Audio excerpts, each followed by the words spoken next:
요즘 교사가 사용할 수 있는 최고의 체벌은 그냥 냅두기입니다.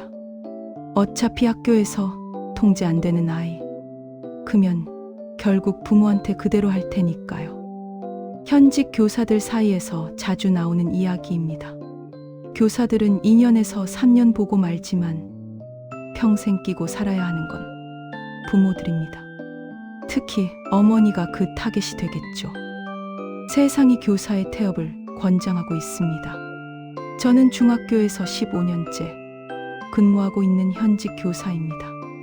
오랜 시간 교단에 서면서 많은 학생들을 만났고 교육 현장의 변화를 직접 목격했어요. 예전에는 달랐습니다.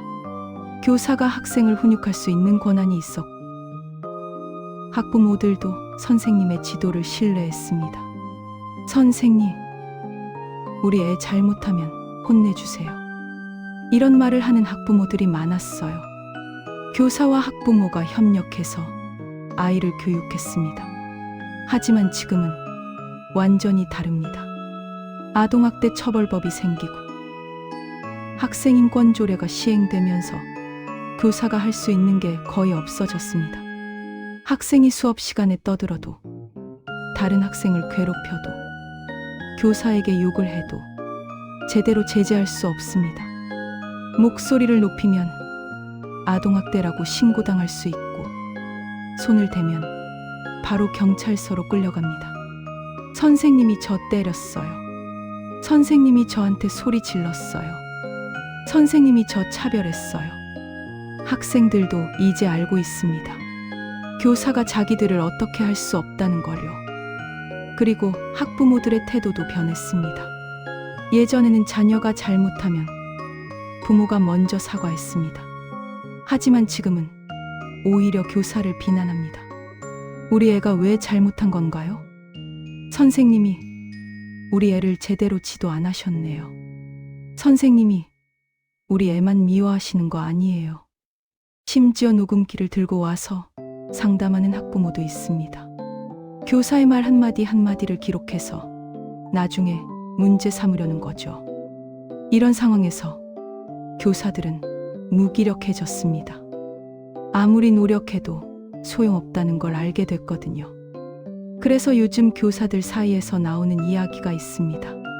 그냥 냅둬. 어차피 우리가 어떻게 할 수 없어. 2년, 3년 보고 말 거야. 평생 끼고 살아야 하는 건 부모들이잖아. 지금 교정 안 하면 나중에 부모한테 그대로 갈 텐데 그건 부모 책임이지. 냉소적으로 들릴 수 있습니다. 하지만 이게 현실입니다. 예를 들어볼게요. 제 반에 A라는 학생이 있었습니다. 수업 시간마다 떠들고 친구들을 괴롭히고 교사 말을 전혀 듣지 않았어요. 처음에는 열심히 지도했습니다. A야, 수업 시간엔 조용히 해야지. A야, 친구를 때리면 안 돼. A야, 선생님 말 좀 들어봐. 하지만 A는 전혀 변하지 않았습니다. 오히려 더 심해졌어요. 그래서 학부모에게 연락했습니다. 어머님, A가 학교에서 이런 행동을 하는데 가정에서도 지도 부탁드립니다. 학부모의 반응은 예상 밖이었습니다. 우리 애가 그럴 리 없는데요. 선생님이 우리 애를 오해하신 거 아니에요. 다른 애들도 떠드는데 왜 우리 애만 혼내세요? 우리 애가 친구를 때렸다는 증거가 있나요? 대화가 통하지 않았습니다. 결국 저는 포기했습니다. A를 교정하려는 노력을 멈췄어요. 수업 시간에 떠들어도 그냥 냅뒀습니다. 친구를 괴롭혀도 최소한의 제재만 했습니다. 더 이상 에너지를 쓰지 않았어요. 그리고 생각했습니다. 어차피 2년 후면 A는 졸업하고 다른 학교로 갈 거야. 나는 A를 다시 볼 일이 없어. 하지만 A 부모는 평생 A와 살아야 해. 지금 A가 선생님 말을 안 들으면 나중에 부모 말도 안 들을 거야. 그건 부모 책임이지. 내 책임이 아니야. 냉정하게 들릴 수 있습니다. 하지만 다른 선택지가 없었어요. A를 열심히 지도하려고 하면 학부모가 항의하고 교육청에 민원을 넣고 심하면 경찰에 신고합니다. 그렇다고 가만히 있으면 다른 학생들이 피해를 봅니다. A 때문에 수업 분위기가 망가지고 친구들이 괴롭힘을 당하죠. 딜레마입니다. 결국 많은 교사들이 선택한 방법은 최소한의 개입입니다.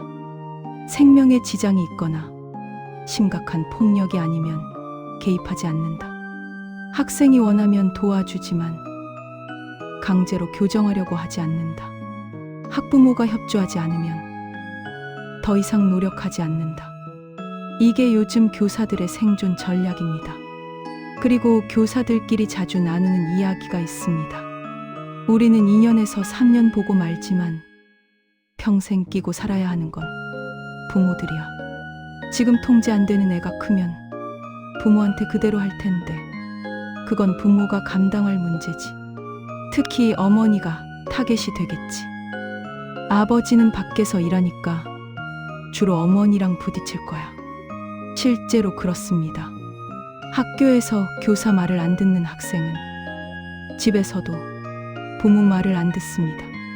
지금은 어려서 부모가 힘으로 통제할 수 있지만 크면 그것도 불가능해집니다. 중학생 때 교사에게 욕하고 폭력 쓰던 학생이 고등학생 되고 성인 되면 부모에게 똑같이 합니다. 엄마, 닥쳐. 아빠, 돈 내놔.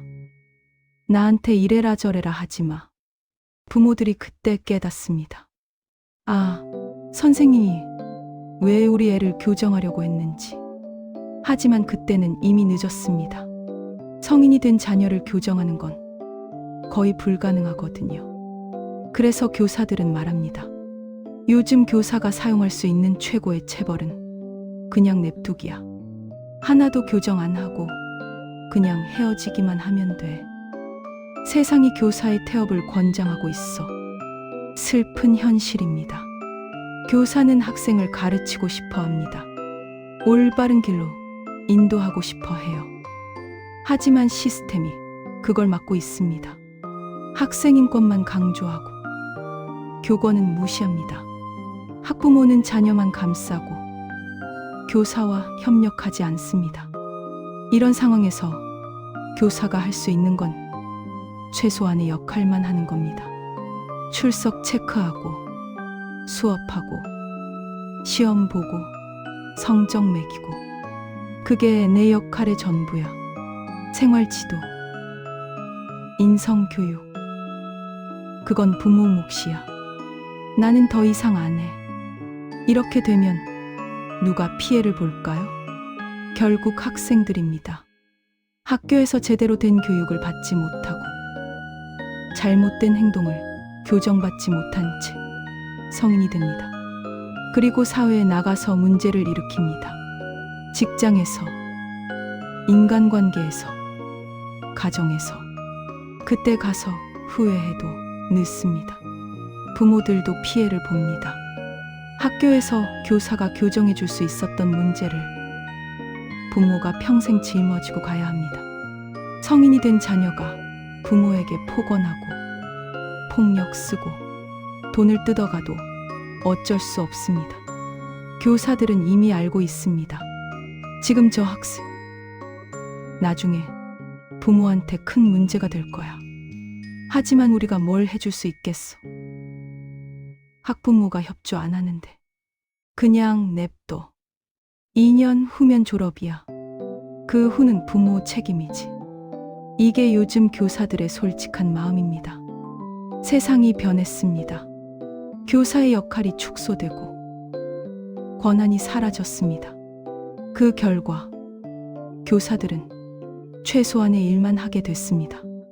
그리고 그 피해는 고스란히 학생과 부모에게 돌아갑니다. 요즘 교사가 사용할 수 있는 최고의 체벌은 그냥 냅두기입니다. 어차피 학교에서 통제 안 되는 아이, 크면 결국 부모한테 그대로 할 테니까요. 특히 어머니가 그 타겟이 되겠죠.